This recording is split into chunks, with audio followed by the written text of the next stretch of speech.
matou o seu próprio filho e comeu o cérebro dele. Oi, tudo bem com vocês? Eu sou a Ana.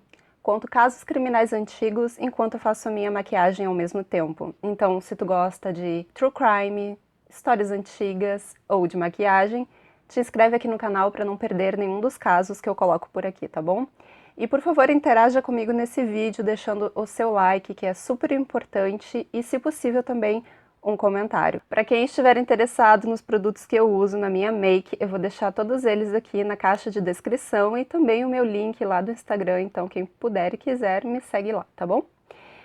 Gente, o caso de hoje é super interessante e também super antigo, então não tem fotografias, eu só encontrei uma xilogravura, né, daquela época, e vocês vão ter que usar bastante a imaginação enquanto eu vou contando a história, porque realmente a história é muito antiga, vem do século XVI, e esse homem foi acusado, gente, ele foi acusado de cometer vários crimes, mas o que chamou, é claro, mais a minha atenção foi que uma das condenações desse homem foi que ele teria cometido os crimes enquanto estava na forma de um lobisomem. Pois é isso mesmo, as pessoas realmente acreditavam nisso.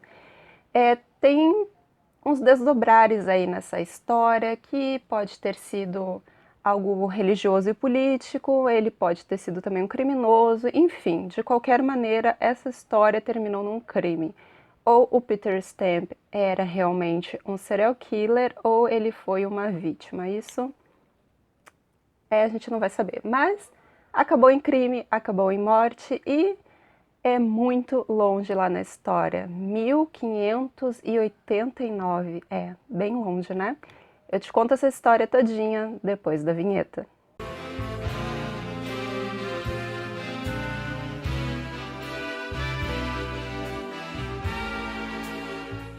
Tudo isso aconteceu lá por 1564, né? Teria começado aí nessa época em Bedburg, no condado de Colônia, no sul da Alemanha.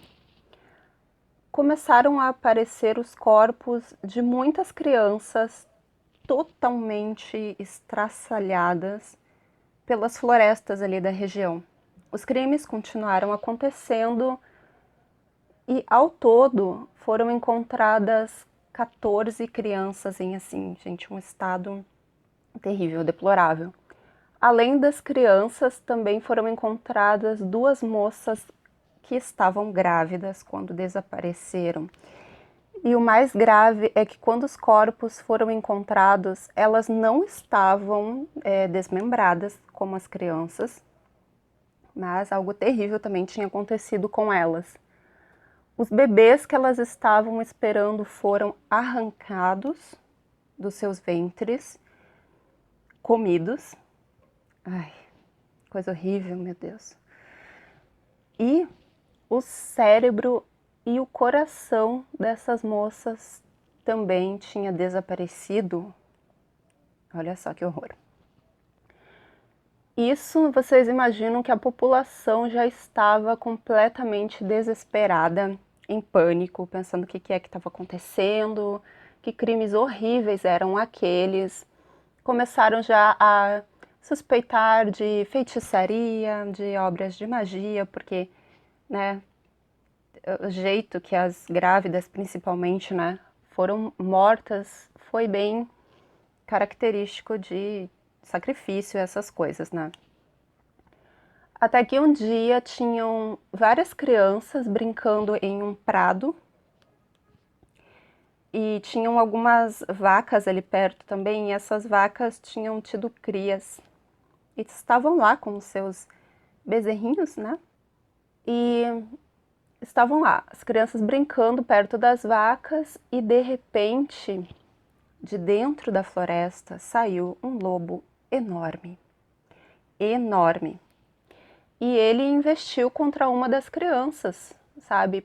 Foi correndo e agarrou uma garotinha que devia ter ali uns 10, 11 anos de idade, e ele agarrou pelo pescoço da menina e tentou arrastá-la para a floresta. Nisso, as vacas se apavoraram, porque pensaram que o lobo poderia atacar ali os filhotes delas, e investiram com tudo para cima desse lobo e ele fugiu de volta para a floresta e largou a menina. A vida dela foi salva por causa do casaco dela, porque o lobo pegou aqui assim no pescoço, né, na gola, e como lá é muito frio, o casaco dela era bem grosso e isso acabou salvando a vida dela. Só que quando as crianças contaram essa história para os adultos, eles ficaram apavorados porque naquela época era praticamente totalmente aceito que lobisomens existiam e, enfim, outras coisas, né? Aliás, tem quem acredite até hoje, né? Então, quando eles ouviram isso, eles tiveram a certeza de que aquela menina tinha sido atacada por um lobisomem. E aí eles entenderam que as outras crianças e as mulheres grávidas também foram atacadas por um lobisomem. E então eles começaram a procurar por esse tal bicho. Isso já fazia assim muitos anos que esses crimes, né, esses ataques vinham acontecendo. E nisso começaram a ser atacadas também outras pessoas, principalmente homens que eram pastores, ficavam cuidando de rebanhos perto das florestas e eles eram as principais vítimas. Mas também muitos animais apareciam totalmente mutilados, desmembrados e, enfim, era isso que acontecia. E os homens ali de Bedburg se juntaram para procurar esse tal monstro, esse tal bicho, e lá foram eles. Então, nesse tempo começaram a aparecer várias testemunhas que afirmavam de pé juntos que tinham visto o tal lobisomem e que esse lobisomem, ele mancava da pata dianteira esquerda. Isso é importante. Tá, então tá bom. Isso, várias outras pessoas continuavam a aparecer mortas e desmembradas e, enfim, tudo isso daí. Em uma noite, finalmente, a caçada dos homens rendeu alguma coisa. Eles enxergaram o tal do lobo e começaram a perseguir a criatura. E conseguiram assustar o tal bicho e correram atrás dele durante bastante tempo e conseguiram acuar o tal lobo. Então, segundo esses homens, quando a criatura via que estava totalmente acuada, que não ia adiantar nada tentar fugir, porque ele iria ser morto, esses homens juraram de pé juntos que este lobo se levantou em duas patas e tirou um cinto que tinha preso ao seu corpo. Quando ele fez isso, ele se transformou em um homem. Ele teria jogado esse cinto em um valão, sei lá, um precipício, alguma coisa. Aqui se chama valão. Enfim, ele pegou esse cinto e jogou num vale, num buraco, alguma coisa que não deu para recuperarem o tal do cinto, que, segundo eles, fazia o homem se transformar em um lobisomem. Ok, garotos, me falem a verdade. Vocês andam tomando aquele chá de cogumelos de novo?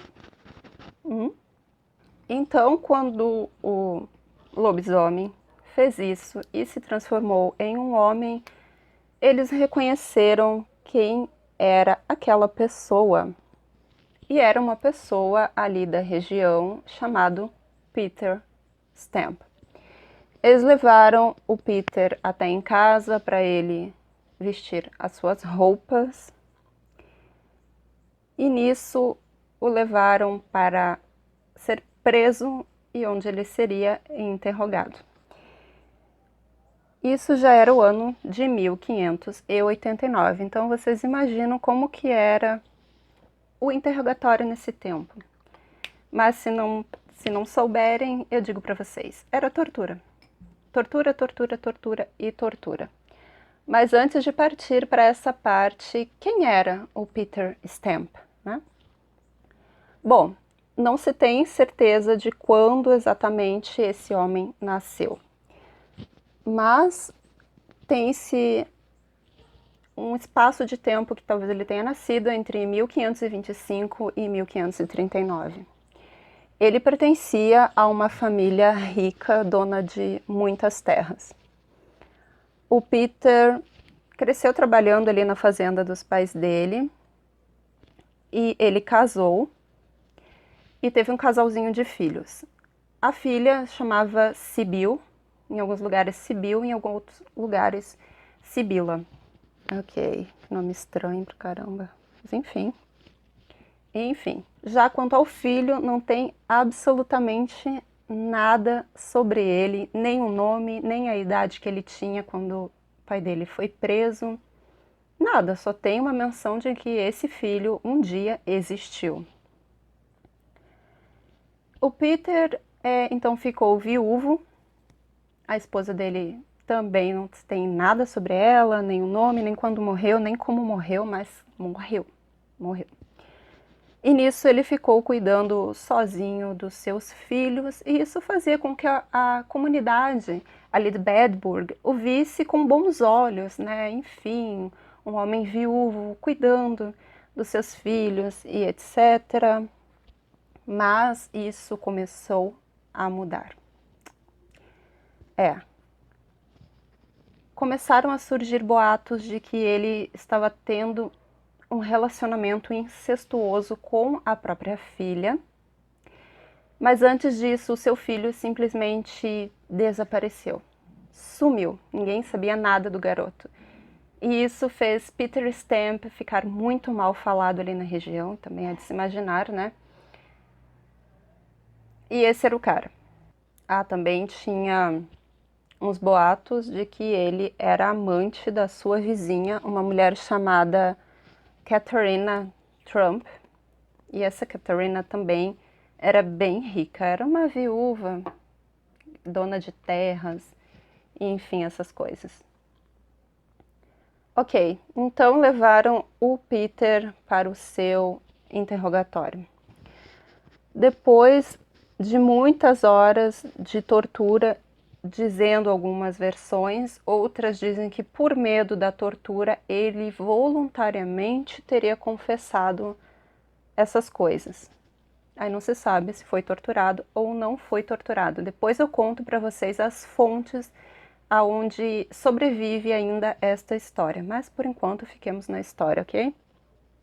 Então, ou por tortura ou por medo da tortura, o Peter Stamp acabou confessando que praticava magia desde os seus 12 anos de idade e que ele tinha um pacto com Satanás e que o próprio teria lhe dado aquele cinto que o faria se transformar em um lobo durante 7 horas por dia. E ele também teria confessado que tinha extremo fascínio pelo sofrimento, pela dor, pelo sangue, por isso que ele teria matado pessoas de forma horrível e também matava animais, porque ele gostava de sofrimento. Ele também confessou que sim, ele tinha um caso com a sua filha e que ele fazia essa filha de sua concubina. E encontrei também que essa filha teria até engravidado dele, mas eu não encontrei menção sobre esse suposto filho, né, do incesto. Enfim. E a coisa mais grave que pelo menos eu achei, né, que ele teria confessado é que ele matou o seu próprio filho e comeu o cérebro dele. Credo. E que além de ter um caso com a sua filha e fazê-la forçadamente a sua concubina, ele também tinha um caso com um caso estranho, não sei, mas ele tinha um relacionamento sexual com uma sucubus que o próprio diabo enviava para ele. Para quem não sabe o que é a sucubus, é um demônio que se alimenta da energia sexual dos seres humanos. É isso que diz a tradição, tá? Então, Ele confessou todas essas coisas e o povo ficou totalmente doido porque, enfim, existia ali o lobisomem era aquele cara e agora ele teria que ser punido pelos seus crimes. Aí entra a força da igreja, porque quem punia, né, era a igreja. Mas aí talvez alguns de vocês se perguntem, mas só o testemunho desses caçadores era o suficiente para condenar um homem assim, desse jeito? Só a palavra deles? Bom, gente, era.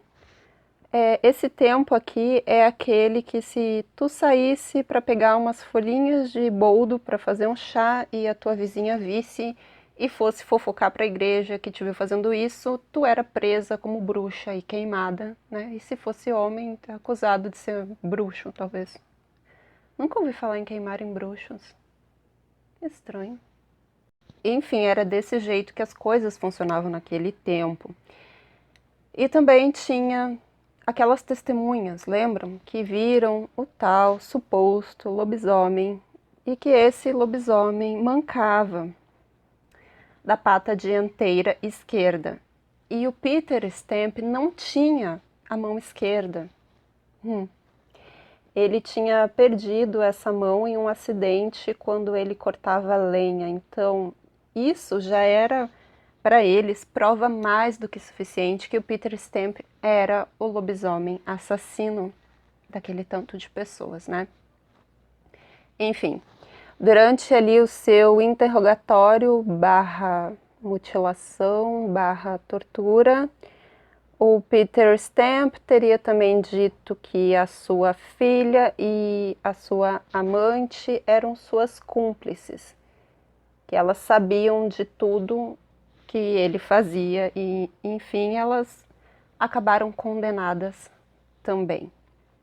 E aqui a gente entra numa das mortes mais violentas registradas na Alemanha, ali naquele tempo. O que ele passou, gente, não foi fácil, foi assim, terrível. Se ele foi mesmo um serial killer, né, não acredito que o homem tenha sido um lobisomem, mas se ele foi mesmo um serial killer, o que aconteceu com ele foi justo, né, justo. Enfim, ele foi no dia 31 de outubro de 1589, amarrado a uma roda. Eu encontrei a xilogravura que eu disse para vocês e eu vou colocar aqui na tela, enquanto eu vou falando para vocês o que aconteceu com ele. Então a sua pele foi arrancada em 10 lugares diferentes por pinças de ferro que eram aquecidas no fogo. Depois disso, ele teve todos os seus ossos quebrados com a parte cega de um machado. Isso para que, se ele conseguisse ressuscitar, não saísse da sua tumba para se vingar. Depois disso, ele teve a sua cabeça cortada e o seu corpo foi lançado numa fogueira onde já queimavam a sua filha e a sua vizinha.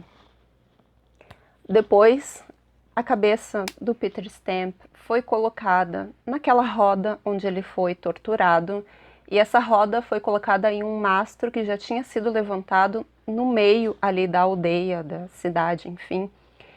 E foi colocada ali em cima a roda e a cabeça dele bem no topo.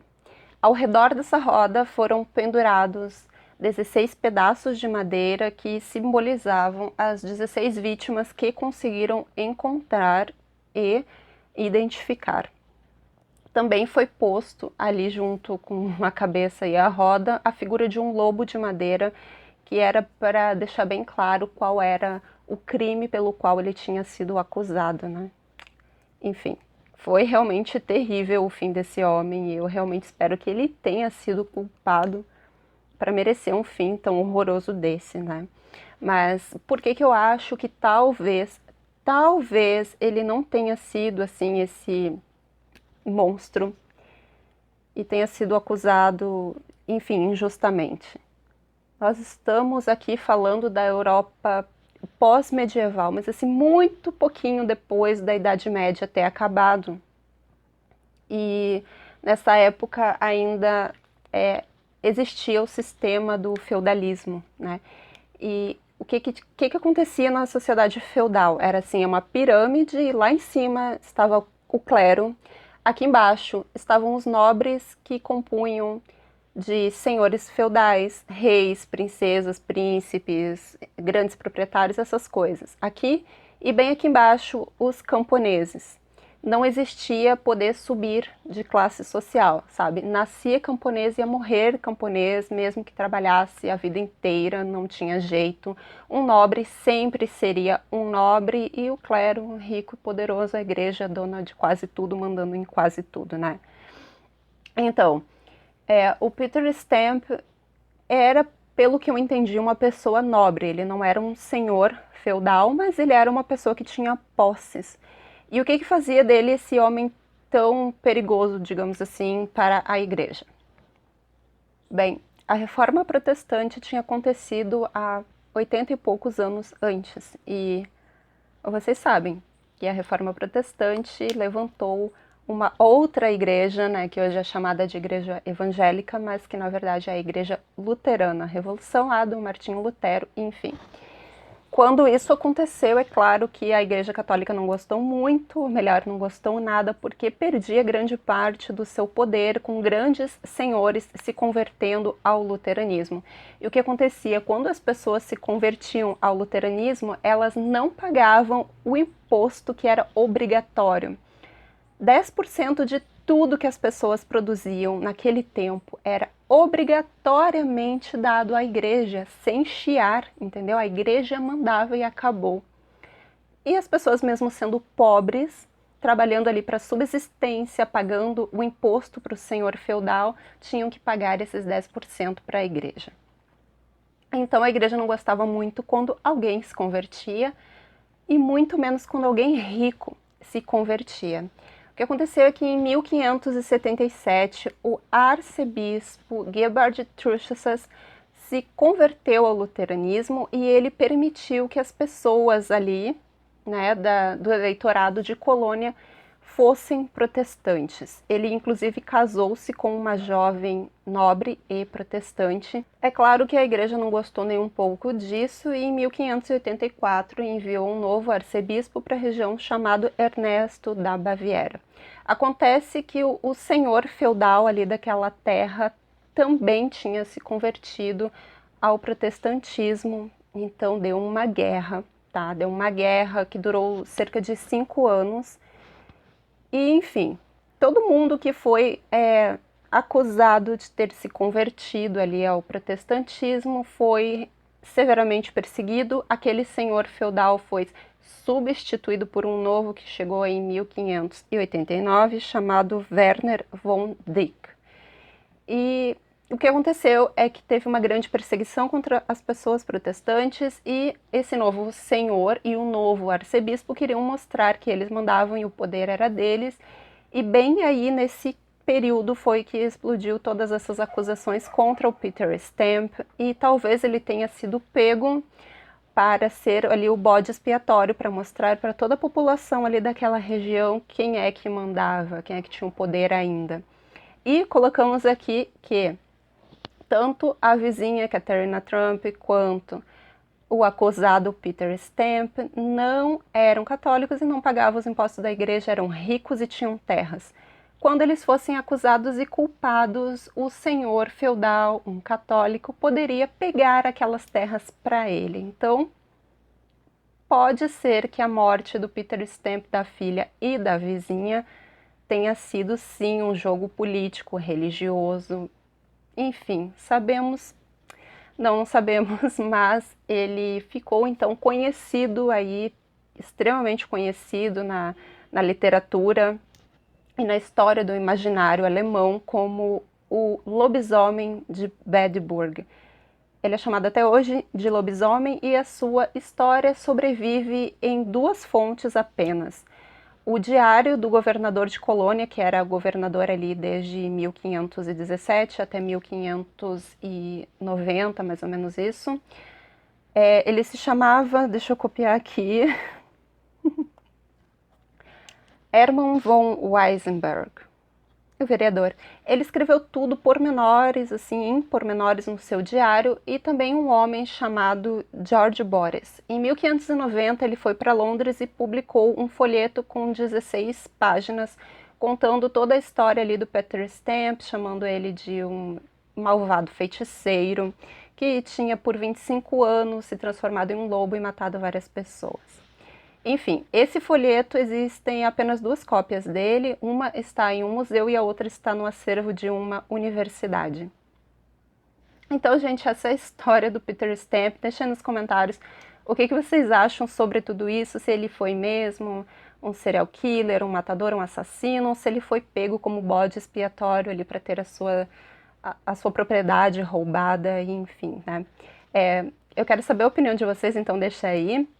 Espero que tenham gostado do vídeo de hoje, deixem o seu like, por favor, e se puderem, compartilhem com alguém, tá bom? Lembrando que às sextas-feiras nós temos o nosso novo quadro, Histórias Sombrias, então não percam, tá? Eu vejo vocês, então, na semana que vem, aqui nesse mesmo canal, no mesmo horário. Tchau!